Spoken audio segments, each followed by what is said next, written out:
Okay,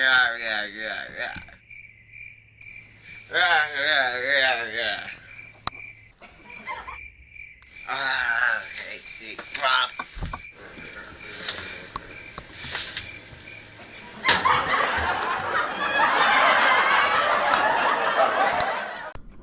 Sup players, today we're doing a Creepypasta survival guide. I didn't make it, sorry. There's gonna be a link here and in the description. And the reason I'm doing it is because I think for all you who are too lazy to read it, you guys need to know it for when I hope I'll be going into creepypastas in the future. But without further ado, without further ado, here's the survival guide. Just in case if it gets too creepy, I've included some cute pictures of animals. So see you then. We've all been there. You have just gone to a certain place, at a certain time, on a certain day, done a special thing, and the thing you suspected would happen has just fucking happened. Not to mention the fact that you've just seen whatever the fuck it is that lives in your mirror, been told in detail how you're going to die, and the highly demonic and invisible thing you summoned is heading towards you.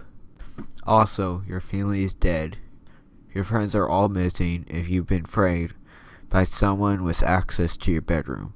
What do you do? What the fuck do you do now, sweet protagonist? Well, we come to the right place to find out. These are simple rules one must follow in order to, firstly, not become the victim of a creepypasta, and furthermore, to come out kicking if the worst does happen. With the help of this guide, you too can be the catonic, traumatized wreck, as opposed to the guy currently being worn as a coat by some dude who roams a lot. Just keep these simple rules in mind. 1. Mirrors and darkness don't mix. Actually, mirrors are a general no in the creepypasta world. There's nothing more sinister. There is a 0 chance of survival if you look at the thing that no one else can see or answer its questions incorrectly. If you are alone at night in a creepy mental institution, take some time to consider what the fuck you're doing there. Then, if it's appropriate to do so, leave. Avoid going to places where everyone else who went there never came back or died inexplicably.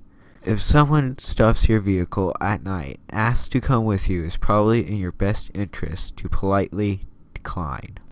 Killing is the last method of survival. Use it sparingly, but without fear. Who was phone is always a good thing to ponder. Also, who the hell answers a phone while kissing a dead person's sexy daughter? A douche is who. Civil .38 revolver, loaded with 2 silver bullets. If you really feel there is no chance to come alive out of a situation, take 1 shot at whatever is threatening you. If this doesn't work, you still have at least 1 shot to become a hero with.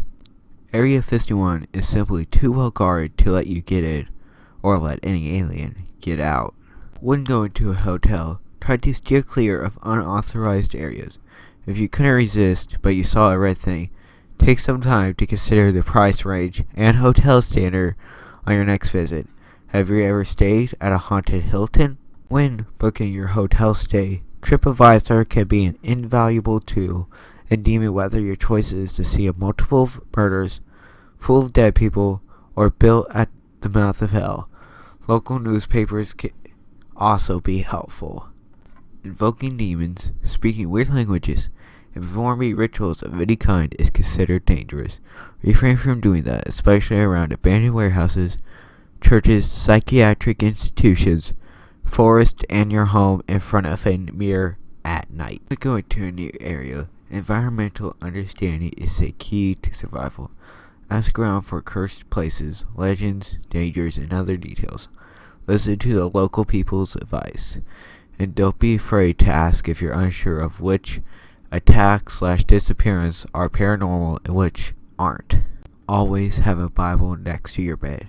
Provides average reading material Rufa believes in a really heavy object to throw at enemies. Count on holy water. Get a sturdy vial of sulfuric acid and let a priest consecrate it. Japanese priests cleanse room by waving katana swords around.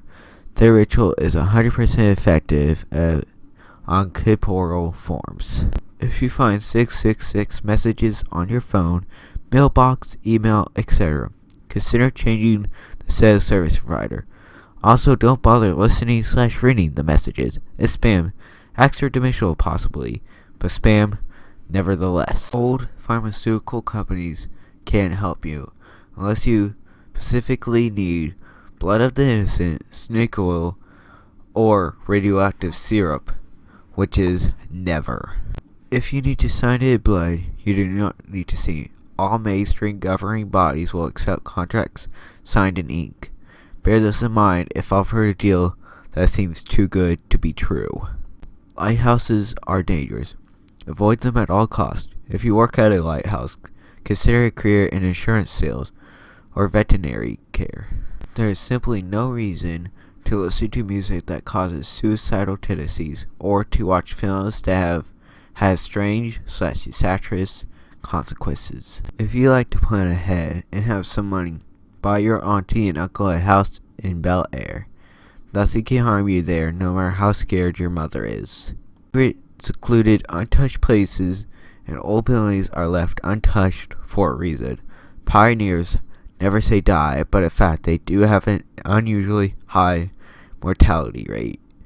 Before you start swimming in the ice-cold waters of a murky lake at the center of a dark forest at midnight, ask yourself, do you really want to travel to an ancient world and a terrifying city? If the answer is no, then stay at home instead and watch whatever quality programming is available on Cinemax. On your 33rd birthday, try celebrating in a well-lit house with the company of others. Refrain from using the one true name of anything. There's probably a reason that people give it a nickname. Watching TV static for long periods of time may be hazardous to your health. Try satellite TV to combat this problem. Get a cat. Those furry little hairballs seem to perceive unnatural phenomena better than us, and if desperate, throw it out whatever is about to get you. Cemeteries are bad places, especially in foggy conditions and on Halloween. Try not to close your eyes ever. If you must, do so only briefly. If you hear chanting, run until you're out of earshot. If you are too old to play with dolls, you do not need to be anywhere near one of those creepy little fuckers. Legends can offer valuable insight of where not to go camping with friends. When babysitting, ascertain the family's tastes and preferences to avoid being killed by poorly selected statues. Even if you are certain that running will not save you, it is always best to try. Follow these simple rules and little or massive harm may befall you. Either way, the important thing is to make sure your tale is told, copied, and pasted repeatedly. Words to live by. The question of the day is, what creepypasta do you think I should do next? One from the category of rites and rituals, one from the tag zombies, or psychosis, which I think is beautifully scary. Or if you really don't care, there's also a random one. And for your information, I'm starting a new thing at the end of the video. Is if on the previous video, if you have a question, I'll answer it, and that's starting next video. So, put in questions this video and also answer my question. I know a lot of work. I believe you guys can do it. And see you later, players.